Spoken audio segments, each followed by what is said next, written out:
चलो good evening, welcome back to chemistry heart. तो आज हम जो है रेजिस्टेंस कॉम्बिनेशन यानी कि सर्किट डायग्राम के हमने कुछ बेसिक कॉन्सेप्ट को सीख लिया था। तो आज हम उसके और हार्ड वर्क पे हार्ड उसके कॉन्सेप्ट पे जाते हैं, जिसमें कि आज मैं सारे न्यूमेरिकल्स खत्म कर दूंगी, यानी कि जितने टाइप्स के भी होंगे न्यूमेरिकल खत्म कर दूंगी। बस ये आपको करना है कि आप प्रैक्टिस करते रहो और फिर मुझसे क्वेश्चन पूछो, मुझसे कमेंट बॉक्स में पुट करो कि क्या क्वेश्चन किस क्वेश्चन में दिक्कत आ रही है, ठीक है। बट इन सब चीजों के लिए आपको प्रैक्टिस करनी होगी। तो अभी जो भी क्वेश्चंस देख रहे हो आप लोग यहाँ पे प्रैक्टिस करो और खुद से उसको लगाओगे, ठीक है। तो चलिए देखते हैं। ये क्वेश्चन बहुत ज्यादा ही हद तक इम्पोर्टेंट है और थोड़ा कॉम्प्लेक्स है, बट बहुत ही ईजी है अगर ध्यान से इसको देखेंगे, ठीक है। तो क्वेश्चन क्या है, ऐसा सर्किट डायग्राम आपको पेपर में दिया होगा और इससे पूछेंगे इन the adjoining electric circuit find out. ये पूरा इलेक्ट्रिक सर्किट है। अब आपको क्या क्या फाइंड आउट करना है, यानी कि एक सर्किट परिपथ दिया हुआ है, इसमें आपको क्या क्या निकालना है। Resistance between a and b, यानी कि ए और बी के बीच में रेजिस्टेंस निकालना है, प्रतिरोध निकालना है, ठीक है। इसका मतलब यहाँ पर टोटल एक सिंगल आना चाहिए, ये है ना, वही होगा।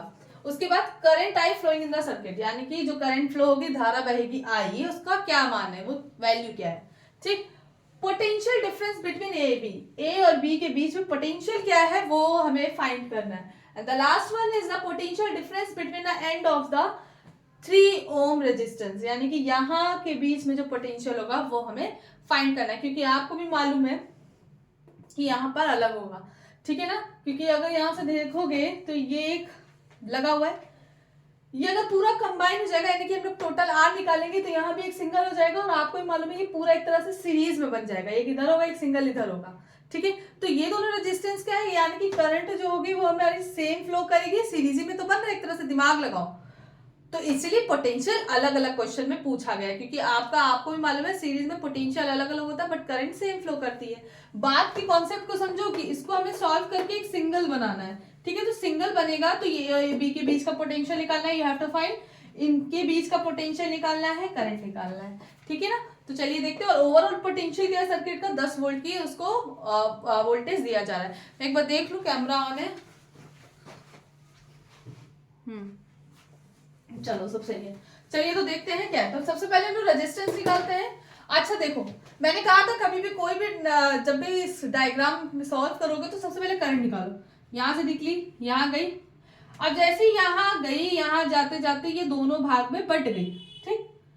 इसका मतलब ये दोनों पैरेलल है आपस में। अब ये जो करंट यहां से सीधी गई, यहाँ क्या कहीं डिवाइड हो रही है, नहीं।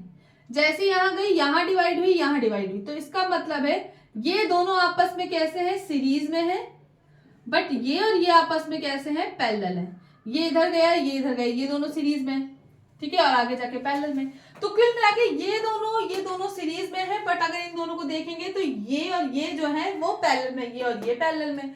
तो हमें क्या करना है, सीरीज का पहले फॉर्मूला लगाएंगे, इधर इसके लिए सीरीज का लगाएंगे तो ये एक सिंगल बन जाएगा, इधर ये एक सिंगल बन जाएगा, और फिर जो सिंगल सिंगल बनेगा वो दोनों आपस में क्या होंगे, एक दूसरे के पैरेलल होंगे। बात समझ रहे हो। तो चलो पहले करते हैं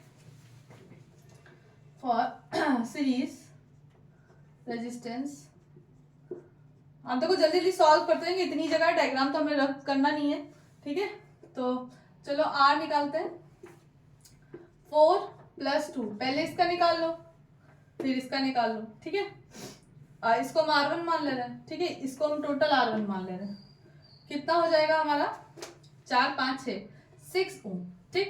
दूसरा R2 निकाल रहे हैं, R2 का मतलब ये दोनों, 2 + 1 = 3 ओम।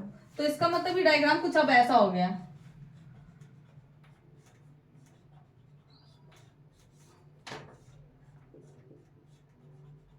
बताओ अब तो सॉल्व कर लोगे, अब तो आसान हो गया ना, अब तो पहले जैसा ही हो गया। तो यही आपकी नॉलेज के अकॉर्डिंग आपको ये देखना है, ठीक है। इसको R1 माना था, इसको R2, इसको तब सॉल्व भी कर लेंगे। तो अब ये दोनों आपस में क्या है, एक दूसरे के पैरेलल हैं। तो चलो पैरेलल का लगाते हैं। 1/r = 1/r1 + 1/r2 क्या होगा, 1/6 + 1/3। एलसीएम लो, सॉल्व करो। जैसे ही सॉल्व करोगे कितना आएगा, 6 5, बताओ जल्दी से बताओ। अरे भाई एलसीएम कितना आएगा, 6 आएगा, ठीक है। कितना आया, 3/6। ये जो वैल्यू है इट्स नॉट अबाउट आर, ये आर की नहीं, ये 1/r की। इसको फ्लिप करेंगे, R इज इक्वल टू क्या हो जाएगा 6/3, ठीक है ना। और ये कितना हो जाएगा बताओ, यानी कि R की वैल्यू कितनी आई 2 ओम, ठीक। अब ये क्वेश्चन कुछ ऐसा हो गया, यानी कि अब ये सर्किट डायग्राम कुछ मुझे ऐसा दिख रहा होगा। ये टोटल सिंगल होके क्या बन गया, कितने ओम का रेजिस्टेंस बन गया, ये 2 ओम का, ठीक। अब ये करंट निकल रही है, अब ये इधर जाएगी इधर जाएगी इधर जाएगी, तो ये 10 वोल्ट है। अब इसके बीच का विभवांतर निकालना है, पोटेंशियल इसके बीच का निकालना है। तो उससे पहले हम टोटल आर तो निकाल लें, तो क्या करेंगे, 2 में से 3 को जोड़ेंगे, मतलब समझ लो ना भाई, आप तभी तो पोटेंशियल निकाल पाओगे जब आपको टोटल रेजिस्टेंस मालूम, तभी टोटल थोड़े ना मालूम, ये 3 वाला ये भी तो जोड़ना होगा, या तो रब करें, ठीक है। चलो तो कितना आया था, हम भूल गए कितना है, 2 आया था, हाँ। चलो R total is equal to 2 + 3 is equal to 5 ohm, यानी कि आपकी रेजिस्टेंस 5 ओम आई है। तो अब ये सर्किट कुल मिला के कुछ ऐसा हो गया, ये है 5 ओम की रेजिस्टेंस है, ठीक है, और इसमें क्या है, एक वोल्टेज है। चलो अब इसको फाइंड करते हैं होगा क्या। चलो पहले करंट निकालते हैं, तो V is equal to I R according to Ohm's law, ठीक है। ओम्स लॉ क्या करो, V हमें निकालना है, आई नहीं सॉरी V हमें मालूम है 10 है ना, तो I निकालना, I is equal to V/R। V कितना है 10, R कितना 5 निकाला, तो I कितना आ गया 2 एम्पियर, ठीक है। करंट कितने की बह रही है, 2 एम्पियर की फ्लो कर रही है। अच्छा चलो, अब तुम्हें ये मालूम है कि इसके और इसके बीच का तुम्हें क्या निकालना है, रेजिस्टेंस निकालना है। तो इसके बीच का रेजिस्टेंस कितना आया था, यहाँ पे निकाला, ये 3 ओम का था, ये वाला ऊपर कितने का था 2 ओम का। तो ये जो 2 ओम का बन रहा था, देखो मेरी बात ध्यान से सुनो, 3 ओम का था, ये फाइनल वाला जो बना था वो 2 ओम का बना था, ये वोल्टेज था, ठीक। ये करंट निकल रही थी, अब हमें करंट मालूम चल गई कितनी है, 2 एम्पियर की बह रही है। तुम्हें ए और बी के बीच का ही क्या है, पोटेंशियल निकाला है। तो पोटेंशियल अगर इन दोनों के बीच का निकाला तो रेजिस्टेंस तो ये लेंगे ना, ठीक है। और जब इसके और इसके बीच का 3 ओम वाले के बीच का आपको वो निकालना है विभवांतर, यानी कि पोटेंशियल डिफरेंस, तो यहां पर तुम्हें ये वाला प्रतिरोध लेना पड़ेगा, ठीक है, रेजिस्टेंस। तो चलो देखते हैं क्या होगा। For A to B point, A and B point potential क्या होगा, potential V is equal to I R V A B का निकाले ना, तो वी ए बी आई कितना है 2, आर कितना निकला था 2, तो कितना आया वी ए बी हमारा 4 वोल्ट, ठीक है। ये आ गया, बताओ कोई दिक्कत है किसी तरह की, ठीक है।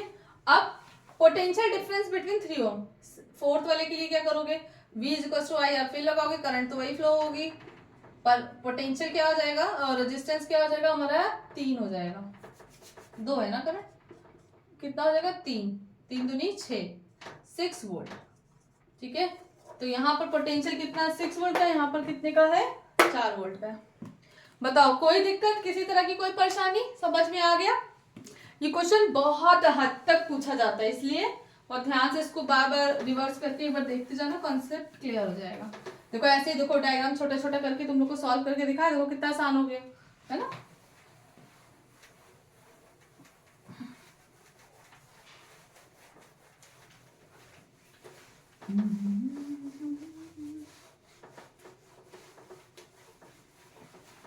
और बताओ तुम लोग की तैयारी कैसी चली, सब बढ़िया चल रही है, आधे लोग तो सो रहे हैं मुझे लग रहा है।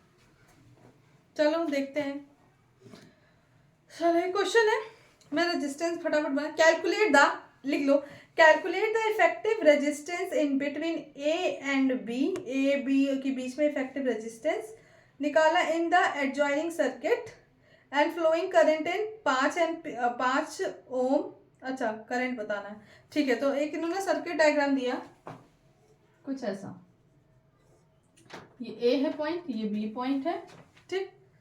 फिर इसी ए और बी पॉइंट से ऐसे ऐसे करके जोड़ दिया, मैं खाली बता रही हूँ, बनाओगे करोगे आप लोग, ठीक। ये 2 ओम है, ये सी पॉइंट है, ये कितना ओम है 3 ओम है, ये 5 ओम है, ठीक है। करंट कितनी फ्लो कर रही है 10 एम्पियर, ठीक है। निकालना क्या है, effective resistance, calculate the effective resistance between point A to B. अच्छा, ए टू बी का सिंगल रेजिस्टेंस का join the circuit and flowing current in. अच्छा, इन्होंने बोला है कि इफेक्टिव रेजिस्टेंस बताना है ए और बी के बीच में, यानी कि इसको पूरा सॉल्व करके एक रेजिस्टेंस में बताना है। इसके अलावा इन्होंने पूछा है कि जो 5 एम्पियर का ये 5 ओम का जो वायर मतलब रेजिस्टेंस है, इसमें कितनी करंट फ्लो करेगी। चलो मैं बता दूं। अब देखो, इसको ऐसे ही ना करने लग जाना, इसको ऐसे ज्वाइंट करो, इसमें बैटरी लगाओ, इसको ऐसे रखो, यहाँ से अब पता तो नहीं वोल्टेज, करंट निकालो, करंट निकालोगे, ये क्या गया गया, ये इधर डिवाइड हो गया, ये दोनों आपस में सीरीज में, बट ये वाले दोनों आपस में, सॉरी ये दोनों आपस में पैरेलल में है, बट ये सीरीज में है। तो पहले चलो सीरीज वाला सॉल्व करते हैं। R इज 2 + 3 6 ओम। अब ये दोनों आपस में पैरेलल में है, तो ये 6 ओम, यानी कि 1/R इज 1/6। भाई ये 6 हो गया ना, ये कुछ ऐसा बन गया होगा 6, और ये ऐसे गया, और ये वाला 5। ठीक है ना, समझ रहे हो बच्चे? प्लस 1/5 कितना आएगा बताओ? 30 आया। ठीक है, ये आया, कितना आएगा? ठीक, R इज 30/11। ठीक है, ये कुछ ऐसा ही होगा। ठीक, तो इसको जरा सॉल्व करना। ठीक है, ये आएगा 2 पॉइंट समथिंग में आएगा, 2.5 समथिंग में। ठीक है, इसको करना। अब इसके अलावा फिर इसके बाद में क्या करना है तुम्हें? पोटेंशियल डिफरेंस निकालना है ए और बी के बीच में। तो चलो करते हैं। V is IR। भाई रेजिस्टेंस हम यही वाला लेंगे, V is IR। I current कितनी है 10, R कितना है 2.5। इसको जैसे ही सॉल्व करोगे कितना हो जाएगा 25 वोल्ट। क्लियर, समझ में आ गया? कोई दिक्कत बताओ? ठीक है, अब इसमें जो 5 ओम वाला है इसमें करंट निकालनी है, तो V इज IR। आई हम अब नहीं रख सकते, आई निकालना। आई V तुमने कितना निकाला 25, तो क्या हो जाएगा इज V/R। 25, R कितना है 5, कितना हुआ I इज 5 एम्पियर। ठीक है, 5 एम्पियर की करंट फ्लो कर रही है। बताओ कोई प्रॉब्लम है किसी तरह की? ठीक है, चलो अब नेक्स्ट क्वेश्चन तुम लोग करोगे।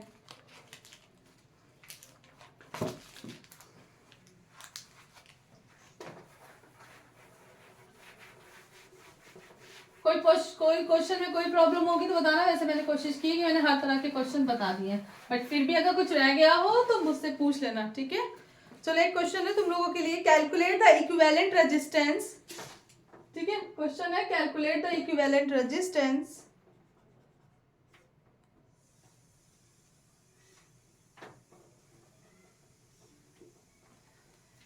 रेजिस्टेंस बिटवीन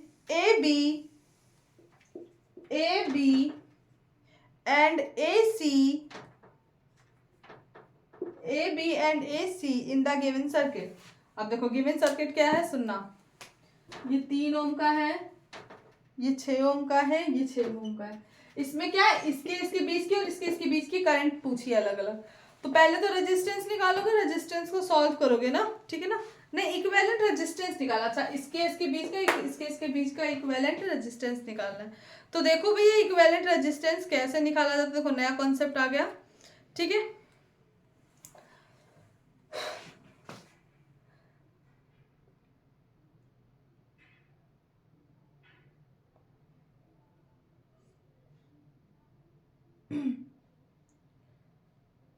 देखो इक्विवेलेंट रेजिस्टेंस कैसे निकाला जाता है मैं बता रही हूँ। इक्विवेलेंट रेजिस्टेंस निकालने के लिए आपको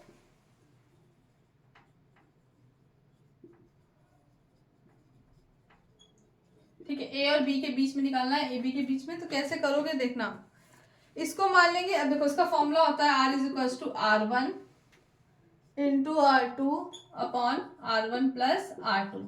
ठीक है, अब यहाँ पर क्या है, इसको चलो पहले यहाँ पे टोटल रेजिस्टेंस निकालते हैं। तो ए के बीच में अगर देखोगे तो ए और बी, ए भी दिया ना, इक्विवेलेंट रेजिस्टेंस ऑफ ए और बी। अच्छा सुनो, ए बी का निकालना है तो याद रखना इक्विवेलेंट रेजिस्टेंस इसका निकालना है, तो तुमको ये और ये सॉल्व करना पड़ेगा, जस्ट ऑपोजिट। इक्विवेलेंट, इसके इक्विवेलेंट निकालना है ना, तो क्या करोगे, टोटल रेजिस्टेंस कितना लोगे 6 + 6। जैसे ही अब सॉल्व हुआ 12 ओम हो गया, तो क्या तुम्हें एक इक्विवेलेंट रेजिस्टेंस मिल गया। ठीक है, अब यहाँ पे देखो क्या करना है, यहाँ पर तुम वैल्यू रखोगे किसकी, R1 की वैल्यू कितनी है 12। भाई समझ रहे हो ना, इक्विवेलेंट रेजिस्टेंस, तो हमने टोटल रेजिस्टेंस के सामने निकाल लिया, आप उसको ही कंपेयर करेंगे।